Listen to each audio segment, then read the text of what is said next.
I have worked for Marshall McLuhan, with Marshall McLuhan for, yeah, about 10 years. Um, well, I really started as a student. I guess it was 1965. It was under the advice of my fiancée, who became my wife. She said, if you're bored at the university, you should take Marshall McLuhan's classes, and I did. And it was really a wonderful experience. It was a challenging one, but always really really fascinating. McLuhan was a fascinating man. He was always thinking. I never saw him being normal. I mean, he was always thinking about something new to talk about. And he would come in the classroom with a newspaper and he would say, "What have we got here?" And then this is the thing I loved about McLuhan was he was always talking about the present. Coming in the classroom with a newspaper was like to talk about what was happening right now. And what he was doing was looking into the newspaper for information about, what he could be foreseeing for the future. He was a wonderful help to me. I translated books by him, at least two. I tried for a third one, but it didn't work out. Uh, yeah, it was an amazing. Well, I actually translated McLuhan all my life. I've been always trying. I followed what he was thinking about, and so yeah, I learned a lot. I did my thesis thanks to McLuhan. He told me what to look for, and I never looked back. He told me that his idea was that the Greeks had invented tragedy, the Greek tragedy, the big mystery. They had invented tragedy in order to resolve their existential problem. They suddenly had a private identity. They didn't know what to do with it. And so tragedy was sort of an introduction to be a private human. And of course, that's what we all are now. It's one of the major things I learned from McLuhan. That fact that we're all tributary of these extraordinary inventions. Oh, yeah, and I should say, he said that all came from the alphabet. So you'd like to know why? Well, I wanted to know why. I said, "What do you mean?" He said, "Well, the alphabet changed their identity." So I wrote about that, and then and I can tell you very simply what I learned from that particular issue is that, in fact, the alphabet allows people to internalize language and to silence it. If you silence language, you make it your own. You become the manager of one of the most powerful media in history. Well, the most powerful medium in history, perhaps. So yeah, I like to be his student. I like being his translator. Although he used to wake me up at night, 2 o'clock in the morning. "Derrick, I've got something new to tell you." So so Marshall, it's 2 o'clock in the morning.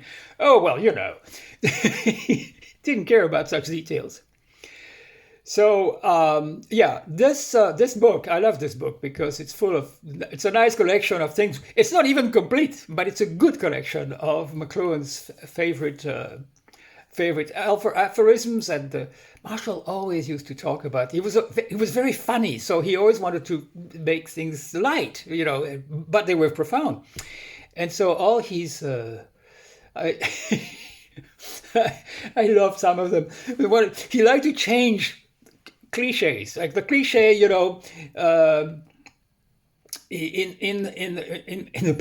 in paradise, many are called, but few are frozen. Sorry, I blew that one up. Many are called, but few are chosen. And what he said in Canada, many are cold, but few are frozen. Yeah, this is a typical kind of silly thing he used to say. Um, I One of the best one is, "I wouldn't have seen it if I hadn't believed it." And that was a matter of saying basically that we don't see things that we don't know already. It is very profound. Everybody says, "I wouldn't have believed it if I hadn't seen it." That's what you know. But he said, "No, no, turn it around." "I wouldn't have seen it if I hadn't believed it." And this is exactly what happens in our. We don't know what's happening to us.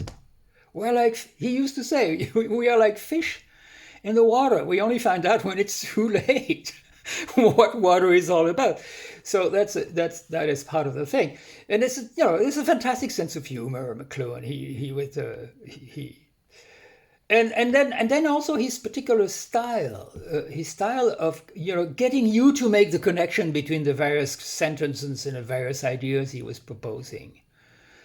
And he had a series of them. So yeah, it was the aphorism is really McLuhan's hypertext. And in fact, understanding media, and even more so because it's written literally in segments. The Gutenberg Galaxy. The Gutenberg Galaxy is just a series of segments, and so that's a hypertext. You have to read it hypertextually. So there is this question, of course, and in fact, it was all the question which started with my thesis and my discussion with McLuhan at the end of a very difficult year trying to write, and I just wasn't getting anywhere. And so he really helped me there. But it was about the question of privacy.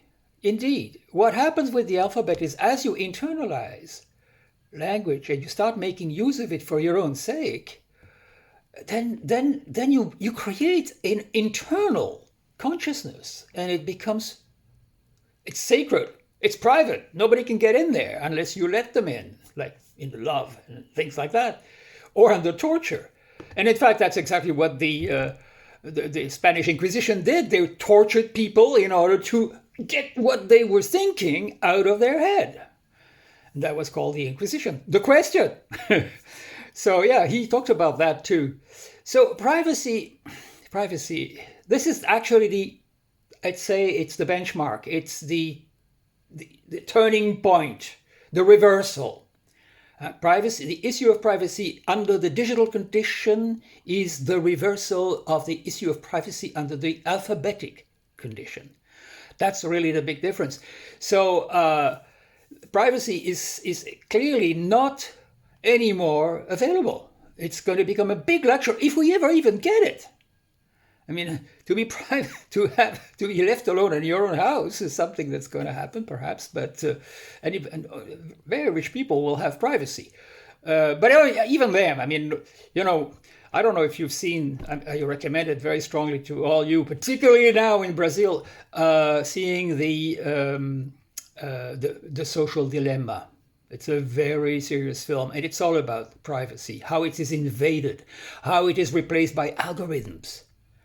See, when we're building our own mind inside our head, as I learned to do, and as probably many of my audience people here learned to do, that's fine. That's exactly what you're doing. You're creating this inside of yourself, and you have a responsibility to it, and you feel guilty. Like, you don't feel shame. No, you feel guilty when you don't do right about yourself, and when you haven't dealt with your destiny. You're responsible for your destiny. But nobody's responsible for anything right now. Just watch what the elections are doing. So anyway, this is really a serious problem. And so privacy is on its way out. And it's, kids don't care. I mean, as far as they're concerned, they don't have an inside. They put it all outside on, social media. And so they reveal everything about themselves. And so that's a big deal. Yeah, privacy is something that it's over, like Mark Zuckerberg said.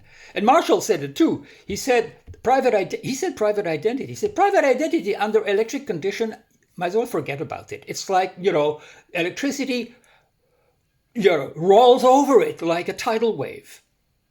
And I was trying to defend the poor idea of, well, we are answering to our television now. We can taking control of the screen. Oh, yeah, right.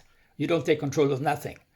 And so this is a real question that McLuhan made it very, very clear that, no, you will not be able to keep a private element in your being under electric condition. And he said electric condition, he didn't talk about government. He didn't say it was because of this bad thinking. No, or even he didn't talk about social media. He didn't have a clue about that. He actually didn't even talk about internet. That's the other thing. He sort of did. Well, he said, for example, one of his aphorisms, he said that in the future, half humanity will be spying on the other half, spying and reporting on the other half, which is what internet is doing, right? Except that he didn't talk about fake news. He should have. Although he did say, and I remember, he said, all media are fakes. All media are fakes. They're all fictions. That's what he was explaining. So the theme of privacy is pretty well one of the major things. And I said it's the benchmark of what's changing, because we're also having a bunch of other things. I talked about datacracy, for example. What is datacracy? Datacracy is the power that algorithms, or people via algorithms, have over you. In the social dilemma, that's a film I was recommending. In the social dilemma, do you remember how the children are being, treated by the big guys, by the Facebook, Twitter, and Google, and Snapchat, and all these things? You should see that it's replacing, making them do things that they were not even aware of wanting. Of course, we've been doing that with advertising for years, but now it's becoming so organized. But that's the Western, that is the individualist culture way of controlling people. In Asia, particularly in China, it's quite different. It's called social credits. Social credits is the way the Chinese can spy, as McLuhan said. The Chinese can spy on everybody, spying on their cell phones, using cameras in the streets, and millions of them. And then social credits actually is an automated system that not only spies and surveys and takes notice of everything that anybody does, but also evaluates it, judges it, and give a verdict, and then punish it or reward it. They'll talk less about reward than about punishment. But punishment is real. Was last year or maybe the year before, I heard or read that 1,700,000 people were not allowed to get on a plane or on certain trains because their social credit wasn't high enough. And if that wasn't bad enough, even if their personal social credit was high enough, they just happened to know too many people whose social credit was too low. So that you average their value with their non-value of the people that you just had the wrong friends. So that's kind of really very serious. And so datacracy, but of course datacracy is very extreme in a country or in a culture where the community is much more important than the individual. This is absolutely not the case among us, among Europeans or Americans, or Canadians for that matter, or Brazilians for that matter. So no, our datacracy is surreptitious. It's sneaky. It gets under our skin, so to speak. It's under our skull as well. So datacracy is going to continue this way because, of course, we are run by business. Less so in Europe, probably less so in Brazil, but certainly in Canada and certainly even more in the United States. So datacracy is a way of controlling our actions by guiding those actions, by making those actions mandatory. But mandatory without violence, it's like Soma, invented by Huxley. Remember the Brave New World? There was this notion of Soma. Soma was like, you'd be changed into a brave new person, brave new world, because you would be told the right way. I don't think that Huxley was thinking that it was going to be electronic, but nevertheless, this is where we are now. We're guided by Soma, whereas it's much more, I'd say it's pretty rigorous in China. Between the two, I have no question. I prefer the one we have, but I don't like either. And I think we should learn to actually, get control of ourselves, get control of this data. I'll give you an example. You use Alexa, maybe? Anybody? Well, you use Siri. A lot of you use Siri, no doubt. Okay, Siri is more modest, but Alexa, who works for Jeff Bezos at Amazon, Alexa is this little machine that tells you what music you may want to listen to, tells you what time you should get up, tells you all kinds of things, and then you tell Alexa a lot of things too, and all of that information goes to Amazon and all the big computers and so on, and of course Alexa gives you what you want. Gives you what you want, tells you what you want, but very subtly. Doesn't really say, hey, you want to do this. No. What about some nice music right now? You like Keith Jarrett? I'll give you some Keith Jarrett. Oh, you prefer the Beach Boys? Where do you come from? Anyway, you want the Beach Boys? I'll give you the Beach Boys. The point is, it tells us what to do. My idea is hijacking Alexa, taking back our data, taking back control. My idea is the digital twin. What's a digital twin? The digital twin is that digital replica of you and I that is already present in all the data that's floating about you that you have left because you were doing this and that and so on. And we are just as much observed by the environment as the old Chinese method. But as I said, it's softer for us. So that's the kind of thing that the digital twin will be able to do. It'll collect all the data that's known about you that you have no control about about it, and then make it in an entity that is not only that you can recognize and that is unified, but you can actually dialogue with. And then let me tell you something else. That digital twin, different from you, has access to the whole world of the internet, the whole world of Wikipedia, Google, and whatnot. And it has also access to analytics, data analytics. The most intelligent systems in the world today to deal with information are analytics. Big data, analytics, the internet, the whole caboodle. Can you imagine the power that gives you? You don't have it in your head, but your digital twin will have it. Won't have a head. That's not a problem with digital twin. It doesn't need a head. The head you have. But the point is, that's what it is. And so the digital twin will be telling you who to marry. It'll tell you what job you should take. It'll tell you not to go, to see that film. You wouldn't like it. Well, it already tells you that. But it'll tell you very serious things. It'll solve problems for you. It'll be very useful. It'll be the way for which the Western world can actually recuperate, hello McLuhan, I know you don't agree with this, but recuperate something of what we call an identity. Because otherwise we're simply an empty shell.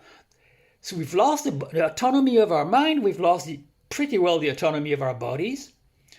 So it's a very serious thing to deal with that problem. Now, what's the future of all this? Well, it could be that we finally get over this terrible crisis of information, of knowledge, of everything that's happening right now, which is a very bad. What's really happening, the most serious thing that's happening is what I call the epistemological crisis that our time is going through. And what I mean by that is that because algorithms don't need meaning, it's the first time that we are guided and completely controlled by a meaningless machine. And it's not a joke. It's very serious. Every animal has always had to use meaning for anything that was happening in the environment, in their environment. So that meaning was if an animal cries in the woods, the other animals of the same family will recognize, oh, here, our friend here is actually in trouble, or our friend is needing us, or something. There is an interpretation. There is meaning to a communication coming from an animal, coming from an insect. When a cricket talks to another cricket, or a cicada talks to another cicada, the way that they vibrate is language. And it is interpreted by, female cicadas or crickets recognize there's a nice male out there. But again, that's an interpretation. And so that's meaning.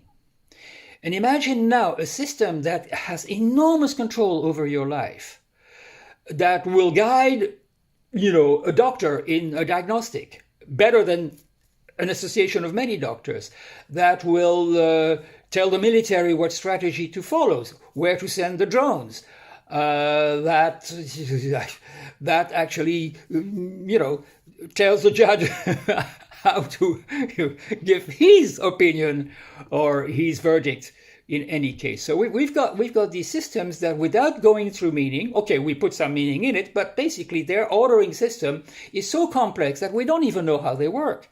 I mean, the people who themselves are programming these things don't know how they work. So that's the key, to understand that meaning is out of the play. Oh, we will still use it, and we'll write stories, and yeah, but the actual things that drive our life actually have no more meaning. So what do we do without meaning? So that's a major question of today. And my sense is, when one of the most beautiful things that McLuhan said, I mean, because we are really in a crisis right now. If I didn't have the issue of meaning and algorithms, I would have just the fake news, which are rife. I mean, right now I'm right now talking at the moment where we still don't know. Is it going to be Trump? It's going to be Biden. Of course, I am almost certain it's going to be Trump, but I may be wrong, and I hope I am. But anyway, the point is, a lot of it depends on the volumes of fake news that have been distributed by this government in the last 4 years, and particularly right now. So yes, fake news, that's one thing. The pandemia, my God, the pandemia. How many lies around that? Infodemia, they call it. So we're in a really serious situation, and my only vision of the future corresponds to another wonderful talk of a wonderful aphorism of McLuhan. In the electronic era, we wear all mankind as our skin. Now, what does that mean? That means that electronic communication, that global nervous system that the internet is, and that all this electricity is the extension of our bodies, but is a connection of our bodies to everybody, which means that everybody suddenly begins to recognize that we depend on everybody else. And not only on everybody else, on every other being in nature. On this earth, we need now to take the lesson from the pandemic and recognize that the environment is being threatened by something much worse than the pandemic. The pandemic kills 1% of the people it hits. Or some numbers.